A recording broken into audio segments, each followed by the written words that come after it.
Alright, and here we are at the end of the cut.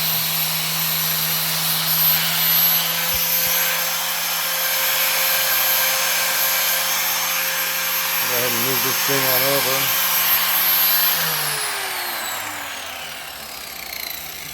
Shut that off. All these little small surface artifacts, as soon as you take this thing out and run it, put it through a few turns, obviously all of that goes away. But as far as watching this thing for any run out, you can see how in between the treads, the thickness varies a little bit because that's just the base of the tire. But as far as the actual circumference, that's as true as it's going to get. Thanks.